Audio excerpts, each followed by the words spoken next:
Hello aspirants, welcome to target UPSC. आप सबको पता है यूपीएससी मेंस 2025 के पेपर रिसेंटली कंक्लूड हुए हैं एंड जो स्टूडेंट 2026 का अटेम्प्ट दे रहे हैं उनके लिए इस पेपर से बहुत कुछ सीखने के लिए है। And in today's session I am going to deep dive into what are the sources UPSC is using while framing the question. जब तक आपको यूपीएससी का सोर्स पता नहीं चलेगा आप अपना फोकस टारगेटेड फॉर्मेट में नहीं कर सकते, क्योंकि सिलेबस बहुत वास्ट है। लेकिन एट द एंड आपको कुछ चीजों पर फोकस करना पड़ेगा जिस वजह से आपकी एक्यूरेसी बढ़ेगी। You can focus on the right content and get an edge in this examination. Moreover, I would also like to discuss in today's session what are the key learnings from this year's mains examination which would be helpful for every UPSC 2026 aspirant. जब आप मेरा ये lecture देखोगे and तक आपको पता चलेगा कि एग्जैक्टली यूपीएससी क्या सोचता है while framing the question. And आज के सेशन में मैं GS1 के पेपर का पोस्टमार्टम करने वाला हूं, जहां मैं आपको सोर्सेज बताऊंगा, कौन से PYQ ट्रेंड से ये क्वेश्चन पूछे गए हैं, अगर वो सिलेबस से लिंक्ड है तो कौन से पोर्शन से वो लिंक्ड है, ये आपको आज के सेशन से पता चलेगा। मूविंग फॉरवर्ड, अगर आप GS1 का पेपर देखोगे ओवरऑल, अगर मैं इसे ब्रॉडली क्लासिफाई करूं, हमारा ancient art and culture and यहाँ आर्ट एंड कल्चर में कहीं कहीं मेडिवल पार्ट भी यूपीएससी ने पूछा है जो प्रीवियसली वो नहीं पूछता था। एंड मेडिवल हिस्ट्रीज हम बेसिकली प्रीलिम्स के लिए पढ़ते हैं, लेकिन इस साल मेडिवल हिस्ट्री से एक क्वेश्चन पूछा गया था। तो ancient art and culture and medieval history also अगर आप देखेंगे तो 30 मार्क्स के क्वेश्चन यहां से आए हैं। देन पोस्ट इंडिपेंडेंस से आई वुड कंसिडर 2 क्वेश्चन आए हैं, मैं आपको इसका रेफरेंस भी बताने वाला हूं। देन आता है वर्ल्ड हिस्ट्री से you will have 1 question of close to 15 marks. Modern history से देयर वाज अ 1 क्वेश्चन। तो इफेक्टिवली अगर आप हिस्ट्री का पार्ट देखोगे you have close to 85 marks which is cast from history part. Then come society पास जहां से 80 नंबर के क्वेश्चंस आए हैं and then you have geography जहां से 85 मार्क्स के क्वेश्चन आए हैं। तो ओवरऑल 250 में से there has been fairly equal distribution among all 3 subject. अगर मैं क्वेश्चन के सोर्सेस की बात करूं, मैं इसको प्रूफ के साथ आगे बताऊंगा। Most of the questions are directly linked to the syllabus and moreover इसमें से 10 क्वेश्चन ऐसे हैं जो PYQ ट्रेंड्स है यूपीएससी ने रिपीट किए हैं। तो PYQ ट्रेंड है जैसे ट्राइबल पर हमेशा यूपीएससी क्वेश्चन पूछ रहा है, सस्टेनेबल डेवलपमेंट पर हमेशा वो यूपीएससी क्वेश्चन पूछ रहा है। तो सिलेबस का पार्ट है लेकिन साइमल्टेनियसली PYQ ट्रेंड से ये क्वेश्चन उठाए हैं। And there are other 10 questions जहां सिलेबस से लिंक्ड है लेकिन उसका करंट कंटेक्स्ट अभी पूछा है, ऐसे 10 क्वेश्चन है। तो अगर हम फेयरली देखेंगे सिलेबस तो है लेकिन सिलेबस के अराउंड यूपीएससी कहां से क्वेश्चन पूछ रहा है, UPSC is asking from current affairs and it is also asking from PYQ theme. जब आप इन 2 चीजों पर फोकस करते हो एंड उसको सिलेबस के साथ स्टिक करते हो तभी आपकी एक्यूरेसी बढ़ेगी। अगर मैं इसको प्रूफ के साथ बताऊं, अगर ये फर्स्ट क्वेश्चन देखोगे मेंस का, the question was on Harappan architecture and why Indus valley civilisation was in news. अगर आप देखोगे 2024-25 में Indus valley civilisation completed 100 years of discovery, this was the news. Similarly हम जब महात्मा ज्योतिबा फुले का क्वेश्चन देखेंगे, इस साल it is the 200th birth anniversary, जिस वजह से there were multiple news article.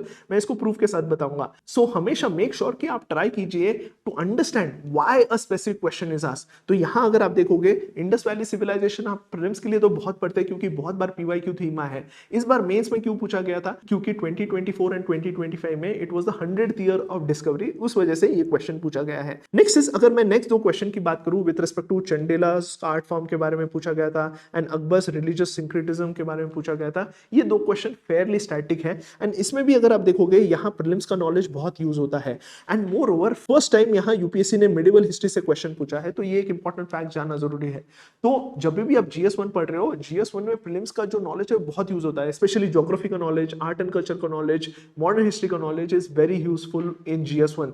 सो जब आप प्रीलिम्स का प्रिपरेशन पढ़ रहे हो, मेक श्योर तब आप साइमल्टेनियसली GS1 का भी प्रिपरेशन कंप्लीट कर सकते हैं। नेक्स्ट इज, अगर मैं और एक क्वेश्चन की बात करूं with respect to climate change and sea level rise and its impact on small island nation. अगर आप न्यूज आर्टिकल्स फॉलो करते हो तो आपको पता चलेगा Tuvalu was in news because of rising sea level, उनका country is going to disappear. Similarly Maldives का भी केस है with respect to some of the islands of Maldives. Sierra Leone में भी अगर आप देखोगे नियांगई आइलैंड है which is also facing this issue and this island has lost 2/3 of its surface area. तो उस पर्सपेक्टिव से ये एक इंपॉर्टेंट न्यूज आर्टिकल था जिस वजह से ये क्वेश्चन पूछा गया था एंड आप डायरेक्टली कोरिलेशन कर सकते हो। इसलिए मैं हमेशा बोलता हूं newspaper based current affairs is important. क्यों न्यूज़पेपर बेस्ड करंट अफेयर्स?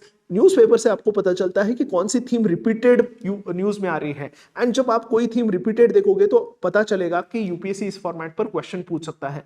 जो न्यूज रिपीटेड है, जो इंपॉर्टेंट है इंटरनेशनल एंड नेशनल पर्सपेक्टिव से, यूपीएससी वहां से टॉपिक उठाता है। And more over this climate change is an favourite PYQ theme of UPSC. And अगर आप देख रहे हो not just in GS1, GS2, GS3, GS4, हर जगह क्लाइमेट चेंज एंड उसके इंपैक्ट पर एंड डिजास्टर पर यूपीएससी क्वेश्चन पूछता है। सो अगर आप देखोगे PYQ has been there on causes and consequences of climate change, ये प्रीवियसली यूपीएससी पूछ चुका है, राइट फ्रॉम 23 में, 17 में, 14 में they have asked about climate change and specially sea level rise पर ऑलरेडी 2023 में क्वेश्चन पूछा गया है। So this is an important article. And इस क्वेश्चन में जो 2025 में पूछा गया था, ये इंट्रोडक्शन डेफिनेटली फिट होता है जो आईपीसीसी रिपोर्ट का है। तो जब आप पीवाईक्यू एनालिसिस करते हो तो आपको बहुत सारा इंसाइट्स भी मिलता है with respect to introduction, conclusion, and आपका रेडीमेड चीजें तैयार होती है जब आप पीवाईक्यू एनालिसिस करते हो। तो पीवाईक्यू एनालिसिस बहुत नेसेसरी है।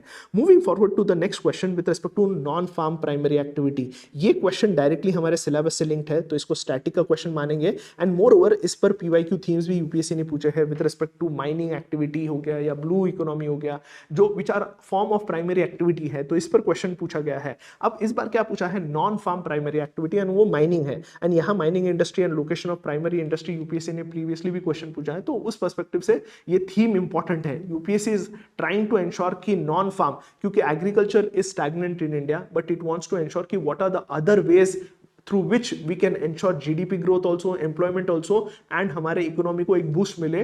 तो इस पर्सपेक्टिव से ये क्वेश्चंस यूपीएससी रिपीटेडली पूछ रहा है। नेक्स्ट इज, अगर आप देखोगे 2024-25 में we had overtaken Germany to become the third largest generation of wind and solar power, and solar energy is one of the favourite topic of UPSC. अगर आप PYQ theme देखोगे 2015 में भी क्वेश्चन था, 2020 में भी क्वेश्चन था with respect to solar energy. तो solar energy is important and this seems to be थोड़ा सा करंट अफेयर्स लिंक भी है, तो इस आर्टिकल से पता चलता है, एंड पीवाईक्यू थीम से भी लिंक हो रहा है। तो यूपीएससी अगर कोई क्वेश्चन है जो पीवाईक्यू थीम में भी फिक्स हो रहा है प्लस वो करंट अफेयर्स में भी है थीम, तो 100% वो टॉपिक हाई प्रोबेबिलिटी टॉपिक है। तो यहां अगर आप देखोगे इसको इस तरीके से लिंक कर सकते हो, solar energy is important. Next time wind energy पर भी पूछ सकता है, लेकिन आपको उस पर्सपेक्टिव से पता चलेगा। Next is why tsunami was asked this year. अब ये एक इंपॉर्टेंट पार्ट है, tsunami, it has been almost 20 years since 2004 tsunami and we celebrated 20 years of it, and there were multiple news articles. अगर आप देख रहे हो, not just one, there were 3 to 4 articles, and 2017 में भी सुनामी पर UPSC ने क्वेश्चन पूछा गया था। तो उस पर्सपेक्टिव से आपको ये पता चाहिए, ये ज्योग्राफी का पार्ट है। I think so you would consider it to be a statics topic, लेकिन मेरे हिसाब से the reason why UPSC is asked this question is because of current events. तो मेक श्योर न्यूज़पेपर पढ़ना मत बंद कीजिए with respect to mains preparation. Newspaper mains में किस पर्सपेक्टिव से पढ़ना है, टू आइडेंटिफाई द टॉपिक, ये सबसे इंपॉर्टेंट पार्ट है। नेक्स्ट इज, अगर आप देखोगे 8वां क्वेश्चन है was with respect to smart city, and smart city आपको लगेगा अर्बनाइजेशन रिलेटेड है। अर्बनाइजेशन पर हर साल there is a one question, 100% एक क्वेश्चन है। 2025 का भी अगर आप न्यूज आर्टिकल देखोगे, what is the status of हमारा स्मार्ट सिटी मिशन पर क्वेश्चन था।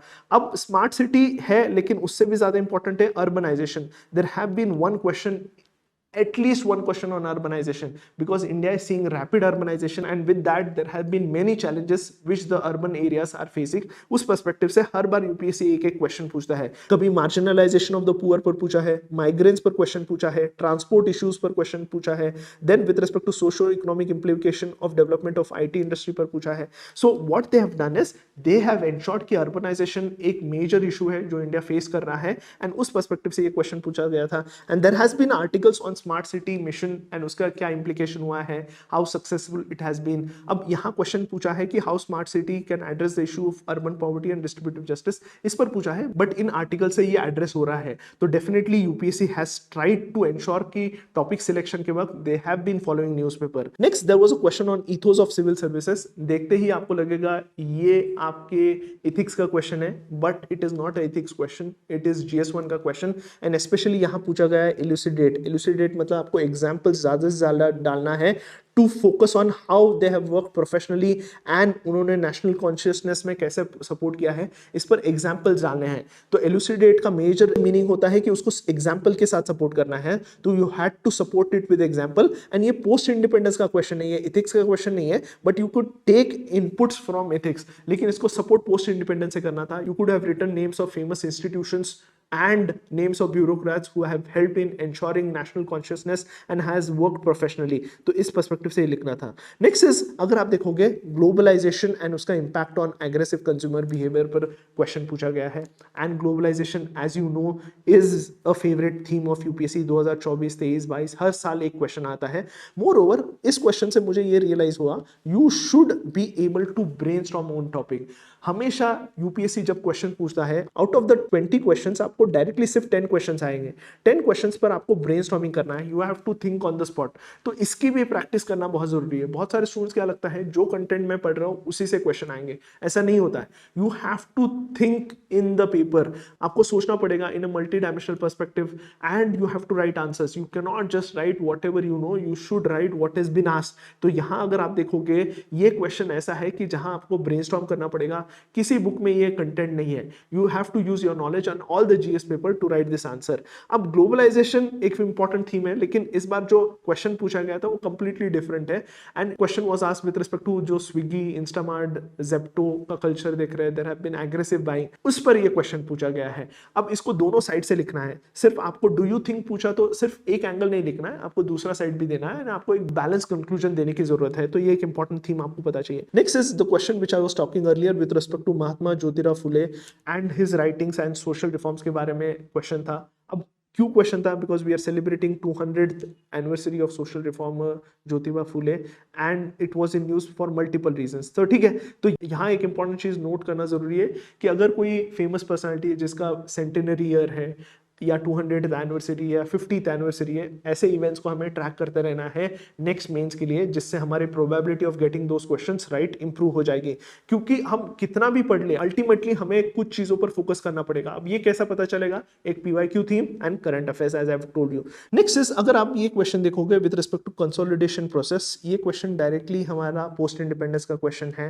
एंड इसमें सिर्फ आपको पोस्ट इंडिपेंडेंस का नॉलेज नहीं है, आपको मल्टीपल डायमेंशंस लिखने हैं. तो answer writing skill is also important in this important question. अगर मैं जो हमारा वर्ल्ड हिस्ट्री से हर बार एक क्वेश्चन आता है, आई ऑलवेज टेल स्टूडेंट्स की स्टिक टू द सिलेबस. में वर्ल्ड हिस्ट्री में ज्यादा चीजें पढ़ने की जरूरत नहीं है, क्योंकि हमारा इनपुट टू आउटपुट रेशो बहुत कम है. एंड इस साल क्वेश्चन पूछा गया था फ्रेंच रेवोल्यूशन पर. हमने प्रीवियसली भी बोला है कि रेवोल्यूशन डायरेक्टली मेंशन है, French revolution, American revolution, and UPSC ने इस पर प्रीवियसली भी क्वेश्चन पूछा है. तो 3 रेवोल्यूशन तो हर बार स्टूडेंट्स को पढ़ने हैं. उसके अलावा ज्यादा एफर्ट्स मत डालिए, क्योंकि जितना भी एफर्ट्स डालोगे क्वेश्चन कुछ ना कुछ अतरंगी आता है. तो जितने पीवाईक्यू थीम से मेक श्योर उतने तो अच्छे से करके जाओ. That would help you with respect to GS1 mains question. Next question की अगर मैं बात करूं, जहां पूछा गया था with respect to distribution of offshore oil reserves of the world. ये ज्योग्राफी का क्वेश्चन है with respect to distribution of oil and gas. And ये एक फेवरेट यूपीएससी का थीम है, पीवाईक्यू थीम है. अगर आप देखोगे क्रूड ऑयल का लोकेशन, रिफाइनरीज का लोकेशन, यूपीएससी ने मल्टीपल टाइम्स पूछा है. Discovery of oil in Arctic region and उसके एनवायरमेंटल कॉन्सिक्वेंसेस क्या होंगे. इस पर्सपेक्टिव से यूपीएससी ने बहुत बार क्वेश्चन पूछा है. 2021 में भी पूछा गया था, discuss the multi dimensional implication of uneven distribution of mineral oil in the world. तो अगर आप मिनरल ऑयल का डिस्ट्रीब्यूशन देखते 2021 के क्वेश्चन के, डेफिनेटली आप 2025 का क्वेश्चन में you could have drawn a diagram and आपका इंट्रोडक्शन बहुत अच्छा होता. सो ये एक इंपॉर्टेंट क्वेश्चन है जहां आपको पीवाईक्यू थीम का बहुत यूज हो जाता. Oil and oil reserves are important globally, क्योंकि almost 85% of India's oil needs are fulfilled through import. तो उस पर्सपेक्टिव से every bureaucrat should know where are the oil fields across the world. तो ये एक इंपॉर्टेंट टॉपिक है India के energy security perspective से, इसलिए ये क्वेश्चन यूपीएससी हर बार पूछ रहा है. नेक्स्ट इज, अगर आप ये आर्टिफिशियल इंटेलिजेंस का क्वेश्चन देखोगे, ड्रोन्स का क्वेश्चन देखोगे, आपको लगेगा ये GS3 का क्वेश्चन है. And UPSC is known to mix papers. Previously भी आपने देखा है GS1 का क्वेश्चन GS3 में, GS3 का क्वेश्चन GS1 में, GS2 का क्वेश्चन GS4 में. इस तरीके के यूपीएससी क्वेश्चन करते रहा है. You can not completely separate your GS preparation, it has to be integrated. तो ध्यान में रखिए, ऐसा नहीं है कि यूपीएससी ऐसा नहीं कर सकता. वो ये टॉपिक को कैसे लिंक कर रहा है, ये अर्बनाइजेशन से भी लिंक कर सकता है, ये ज्योग्राफी के पर्सपेक्टिव से भी लिंक कर सकता है, with respect to location and area planning से वो लिंक कर रहा है. तो I would like to tell you this is an important topic. And current affairs में AI ड्रोन्स चल चल रहा है, but now here they have asked application in location and area planning. तो ये मेजरली GS3 में भी अगर ये क्वेश्चन आया था, I would not have been surprise, लेकिन ये GS1 में आया है, it is a point of surprise. ठीक है, नेक्स्ट इज अगर आप देखोगे क्वेश्चन नंबर 16, ये अगर क्वेश्चन देखोगे तो आपको रियलाइज होगा tectonic movement and continental drift theory एक इंपॉर्टेंट फेवरेट टॉपिक है ज्योग्राफी का, स्पेशली फिजिकल ज्योग्राफी का, जो यूपीएससी रिपीटेडली यूपीएससी क्वेश्चन पूछ रहा है 2013, 14, 19, 20, 21, हर बार there have been one question on continental drift theory. तो ये एक फेवरेट पीवाईक्यू थीम है, तो उस पर्सपेक्टिव से ये टॉपिक आपको जानना जरूरी है। तो अगर आप नोटिस करोगे कुछ क्वेश्चन करंट अफेयर से आ रहे हैं, कुछ क्वेश्चन पीवाईक्यू थीम से आ रहे हैं। अब जब आप ये दोनों चीजें मिक्स करोगे, you will have an command over your GS1 paper. GS1 paper देखते समय बहुत आपको लगेगा कि यार बहुत स्टैटिक है, बहुत डिफिकल्ट है पढ़ने में, लेकिन इन दोनों का combination can really help you cover GS1 very effectively. अगर नेक्स्ट क्वेश्चन देखोगे with respect to population across Ganga river basin, ये ज्योग्राफी का, कोर ज्योग्राफी का इशू है, ऑप्शनल में पूछा जाता है, लेकिन यहाँ GS में पूछा है। एड्रेस करते समय it seems to be a simple question and it has been easily addressed by most of the students and यहाँ जो आपको एड्रेस करना था कि right from Uttarakhand to West Bengal how have been the distribution of population and what have been the reasons, ये discuss करना था। And ये पॉपुलेशन एक टॉपिक से आया था जो सोसाइटी में भी इसको लिंक कर सकते हो एंड ज्योग्राफी में भी लिंक कर सकते हो। तो ये दिस वाज अ टॉपिक जहाँ सोसाइटी एंड ज्योग्राफी दोनों मर्ज हो रहे हैं, उस पर्सपेक्टिव से ये क्वेश्चन पूछा गया था। एंड पीवाईक्यू ट्रेंड में भी एक पॉपुलेशन एक फेवरेट टॉपिक है। अगर आप 2014 से भी क्वेश्चन देखोगे पॉपुलेशन पर, every alternate year there has been a question on population, तो population is a favorite PYQ theme. Next is अगर आप देखोगे fast food industry and obesity, rising obesity का अगर आप लिंक करोगे तो there has been article, multiple article, एक हैदराबाद में भी स्टडी हुआ था with respect to impact of obesity, impact of fast food culture on IT professionals, तो उस पर्सपेक्टिव से ये क्वेश्चन आया था। And there was a news article in the Hindu March 2025 का है कि obesity challenge which India is facing, the reason is fast food industry. तो ये एक इंपॉर्टेंट क्वेश्चन था that was completely asked from current affairs. आप चेक करोगे तो you will find at least 5 to 6 articles on obesity and issues related to it, तो ये completely current affairs related था। Next important theme is with respect to sustainable growth and sustainable development. हर साल either इन GS1, GS2 या GS3 या even GS4 1 से 2 question sustainable development पर होते ही होते हैं। एंड स्पेशली यहाँ अगर आप देखोगे, यहाँ तो एक इथिकल डायलेमा पूछा है with respect to environment protection and economic growth. Majorly ये GS4 में हम पढ़ते हैं with respect to how do you solve this dilemma. जब भी we have economic growth at one hand and हमारा environment protection on the other hand, you have to solve it through a middle path, जैसे environmental impact assessment हो गया। You have to give important examples through which we are trying to combine both economic growth and sustainable development. तो ये एक important part है। जैसे हमारा district mineral foundation है जो हमने एस्टैब्लिश किया है under act to give the benefits of mining to the people who are living there, तो इस तरीके का मिडिल पाथ आपको लेके आना जरूरी है एंड आपको इस पर्सपेक्टिव से आंसर लिखना था। तो ये majorly GS3, GS4 and GS1 तीनों को लिंक करते हुए ये क्वेश्चन पूछा है। And coming back to the last question with respect to tribal development, again I would like to tell you ये स्टैटिक में भी है एंड हमारा करंट अफेयर्स में भी है। Tribal is an favourite topic. अगर आप देखोगे पिछले कुछ सालों में रिपीटेड ट्राइबल इश्यूज पर क्वेश्चन पूछे गए हैं and this is also seems to be a simple question, लेकिन यहाँ आपको जितना एग्जाम्पल्स दोगे उतना इफेक्टिव रहेगा। तो example is important, case studies are important in GS1 because everyone is going to write generalistic point, but if you add examples, if you add diagrams and data, that would definitely change everything. So I want everyone to go through this PYQ analysis. मैं इसका PDF भी description में दे दूंगा so that you have an idea कि किस तरीके से UPSC question पूछ रहा है। So what is the learning from GS1 paper? First is you cannot just have knowledge, आपको application of knowledge करना पड़ेगा। Only directly 10 क्वेश्चन आ सकते हैं, 10 questions on the spot you have to think, you have to brainstorm, you have to write, तो ये important चीज है। Next is notes are necessary on at least on the static part of the syllabus. These notes have to be based on PYQ theme. अगर आप इस format में notes बनाओगे, your notes would be comprehensive and you can address many questions. अगर आपको पता भी नहीं है फिर भी आप एड्रेस कर पाओगे based on PYQ theme and notes associated with it. तो ये सबसे इंपॉर्टेंट पार्ट है। Next is there has been interlinkages not just with GS2 but GS3 and GS4 also, तो ये एक इंपॉर्टेंट पार्ट है। तो आपको सारे पेपर्स की तैयारी रखनी जरूरी है। It can not be just GS1 का preparation but it has to be holistic preparation. So I hope this video was informative. अगर आपको ये वीडियो अच्छा लगता है and if you want such analysis for GS2, GS3 and GS4, definitely comment section में लिखिए। रखिए and will bring similar analysis for all the other papers. तो मेक श्योर कि पीवाईक्यू थीम इंपॉर्टेंट है, उसके साथ करंट अफेयर्स भी आपको लिंक करना है, एंड ये सब कुछ अगर सिलेबस के अंदर बैठता है तो that is the best thing, and यहां से यूपीएससी डेफिनेटली क्वेश्चन पूछ सकता है। तो ये चीजें ध्यान में रखिए while preparing for GS1। GS1 can give you that edge अगर आप राइट स्ट्रैटेजी के साथ पढ़ोगे, एंड ये स्ट्रैटेजी है करंट अफेयर्स पर ध्यान रखिए, पीवाईक्यू थीम्स अच्छे से करिए, एंड सिलेबस के नोट्स रेडी चाहिए। Thank you.